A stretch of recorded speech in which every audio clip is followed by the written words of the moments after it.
New York City is $7.3 billion in debt, and they just spent $30 million on a single grocery store. One store, $30 million. That store pays zero rent, zero property taxes, and is being bankrolled entirely by the people of New York, including the small business owners it's designed to destroy. And here's the part that should make your jaw drop. The same mayor who announced this plan is also proposing the largest property tax hike in over a decade to help cover the city's budget shortfall. So working families are paying higher rents to fund a government grocery store that won't even open until next year. That's not a policy. That's a trap. And today I'm going to show you exactly who said it, who walks into it, and why every Australian watching this should be paying close attention. Because this playbook is already being drafted right here at home. If you've been to a supermarket recently, and I'm guessing you have, you already know the feeling. You grab the basics, you get to the register, and you do the mental math. Again, because somehow the same trolley keeps costing more. We've all been there. Coles and Woolworths have been hauled before the ACC, politicians have been making noise about duopoly pricing, and the pressure to do something about grocery costs is building, from Cairns to Perth. So when a progressive mayor in one of the world's most famous cities says he's going to open government-run grocery stores to undercut the private sector, that's not just an American story. That's a preview of what's coming to every English-speaking country dealing with the same cost of living pressure. The question is whether it actually works. And to answer that, we need to look at what's actually happening in New York right now, because it's a lot messier than the headlines suggest. Let's go back to April 13th, 2026. New York City Mayor Zohran Mamdani is celebrating his first 100 days in office, and he wants a moment. He gets one. Standing in front of a cheering crowd, he announces that New York City will open its first ever government-run grocery store inside La Marqueta, a historic public market in East Harlem. The store will sell groceries at wholesale prices. Pay no rent, pay no property taxes. It'll be operated by a private contractor, but the mission is entirely political. Undercut every private store in the neighborhood and prove government can deliver cheaper food than the private sector. Bernie Sanders showed up to cheer him on. The crowd went wild. The headline wrote itself. Mamdani looked straight at the camera and said he looks forward to the competition. May the most affordable grocery store win. Eggs cheaper, bread cheaper. Grocery shopping would no longer feel like an unsolvable equation. It sounded incredible. Then the numbers arrived. During his campaign, Mamdani promised a total budget of $70 million to build 5 government grocery stores across all 5 New York boroughs. 1 store per borough. $70 million bucks. Not cheap, but politically sellable. Here's what actually happened. The first store, just the first one, is going to cost $30 million to build. $30 million out of a $70 million total budget for 1 store. That means before the second store has been designed, drawn, or dug, the program has already consumed 43% of its entire budget on 1 location. Now a Manhattan Institute analyst, and these are credible people who do this for a living, estimated that a standard grocery store of that size, even accounting for New York's notoriously expensive union construction costs, should cost around $15 million. In Australia, if a government contractor came in at double the estimate with no explanation, that'd be front-page news and there'd be a Senate inquiry by Thursday. In New York, it's been treated as a footnote. But here's the context that makes all of this genuinely dangerous. New York City isn't just stretching its budget, it's in serious fiscal trouble. The city is staring down a $7.3 billion deficit across 2 fiscal years. Its operating surplus, the financial cushion that keeps a city functioning when things go sideways, collapsed by the 94% in a single year. Revenue is growing at 2%. Expenditures are growing at 4.5%. You don't need to be an economist to see where that goes. Moody's noticed earlier in 2026, they revised New York City's credit outlook from stable to negative. That's the first downgrade since the COVID pandemic. When Moody's changes its view on a city this size, that's not a warning shot. That's a flare gun. To try to close the budget gap, Mamdani has proposed a 9.5% property tax increase, the largest hike in over a decade. Now that sounds like a problem for landlords, but it isn't. It's a problem for renters. Because landlords pass that cost straight through. A $3,000 a month apartment, pretty standard for working New Yorkers, jumps by roughly $200 a month. So let's be very clear about what's actually happening here. The city is spending $30 million on a grocery store that pays no taxes. It's raising taxes on everyone else to cover a $7 billion shortfall. And the working families who are supposed to benefit from cheaper groceries are paying $200 more a month in rent before the store even opens. That's the deal. Now let's talk about the man who went to war over this.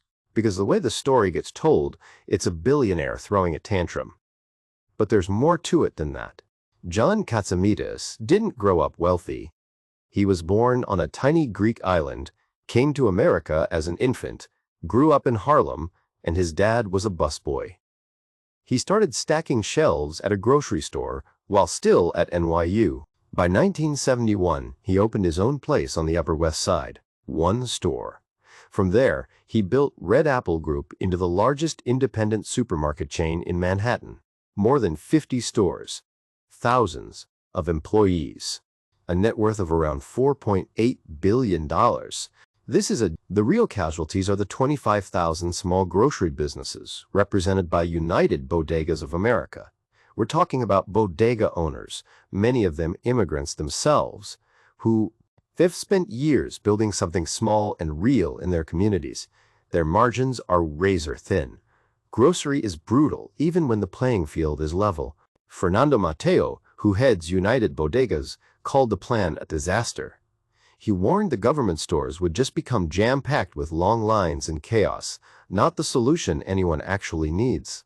These businesses can't absorb a subsidized government competitor selling at wholesale prices. They don't have the cushion. They don't have the lawyers. They're gone. The National Grocers Association had a different angle. They issued a formal statement pointing out that there's already a federal law, the Robinson-Patman Act, designed to crack down on exactly the kind of price discrimination and unfair competition practices that drove Mamdani to this idea in the first place.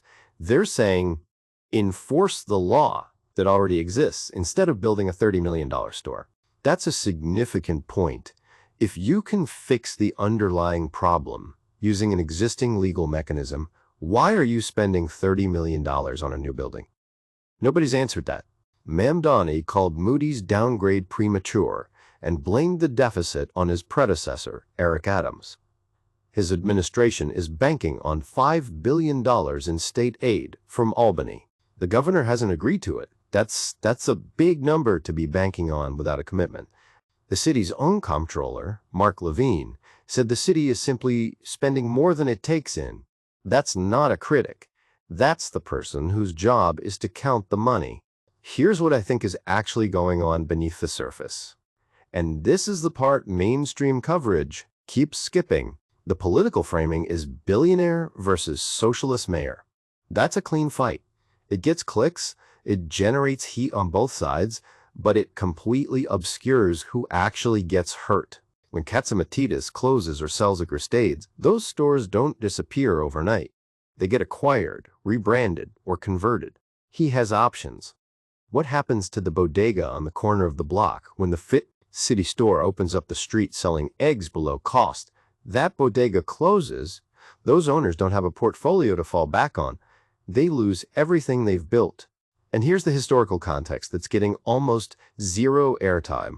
Government-run or heavily subsidized grocery stores have been tried before in American cities. Detroit, Baltimore, New Orleans. The pattern is remarkably consistent.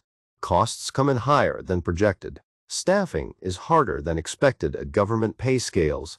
The stores attract customers initially, but can't sustain. Wholesale pricing without continuous subsidy, and most close within 5 to 7 years. That's the track record. That's what the data shows. Nobody building this store in East Harlem is talking about it.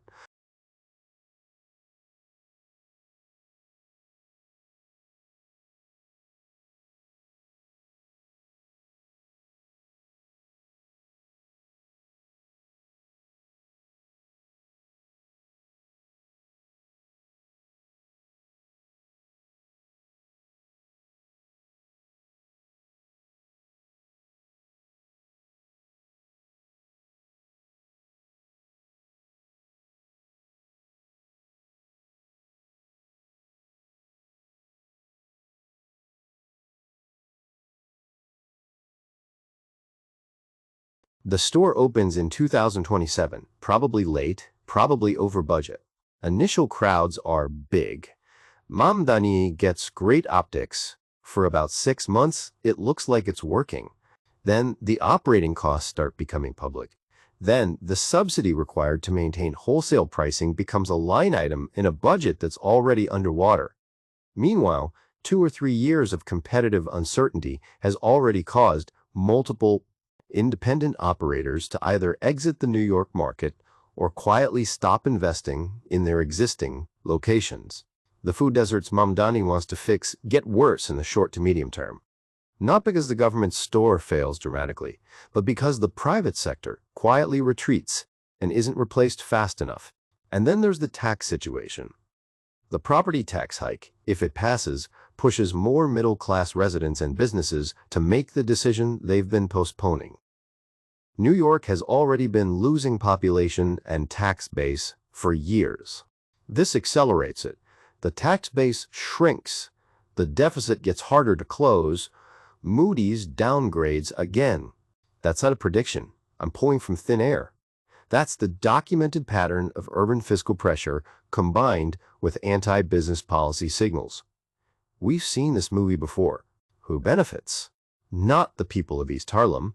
Amazon Fresh and the large tech-driven grocery operators benefit from any reduction in independent competition.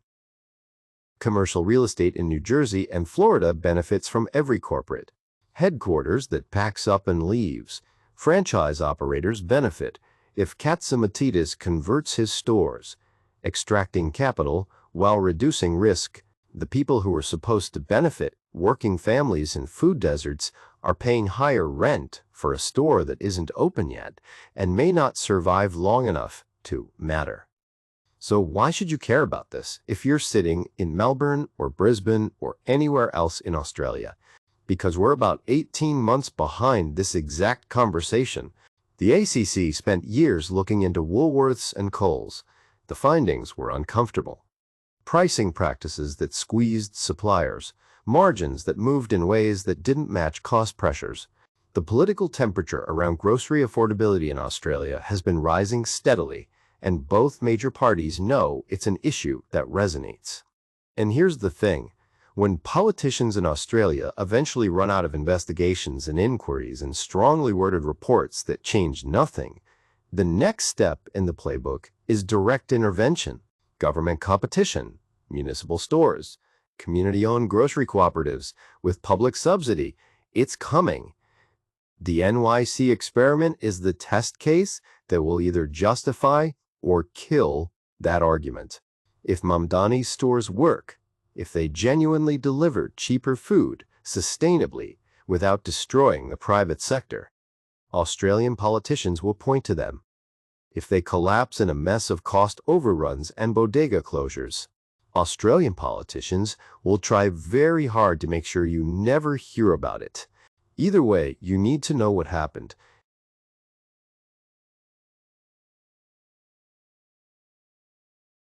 For Australians with superannuation invested in U.S. retail, real estate, or global grocery sector funds, this is worth watching from an investment standpoint too.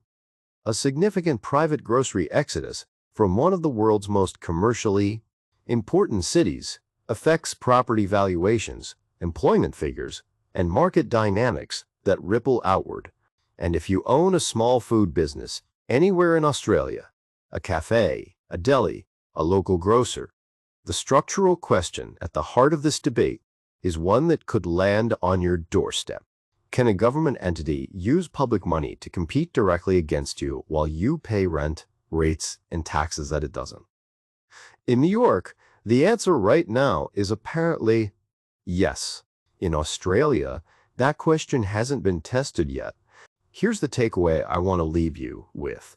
This isn't a story about a socialist mayor versus a billionaire grocer. That's the surface. Underneath it is a much older story about what happens when a government makes promises it can't afford. To people who genuinely need help, using money it doesn't have in ways that destroy the exact businesses and communities it claims to be helping. The 25,000 bodega owners in New York didn't create food deserts. They're the ones who showed up and kept the shelves stocked in neighborhoods the big chains avoided. They're paying rent and taxes every single month so that city can function. And now the city is building a competitor that pays neither. The working family in East Harlem who was promised cheaper eggs is getting a property tax increase first, a rent hike second, and a grocery store that won't open until next year. Maybe, if they can afford to stay long enough to shop there. That's the price. And as usual, the people who can least afford it are the ones being asked to pay it. Watch what happens in New York over the next 2 years, because I genuinely believe we're going to be having a version of this exact conversation in Australia, and it will be useful to already know how it went. If this video was worth your time, the algorithm only shows this kind of content to people who are actually subscribed. So hit subscribe and I'll keep doing the research so you don't have to.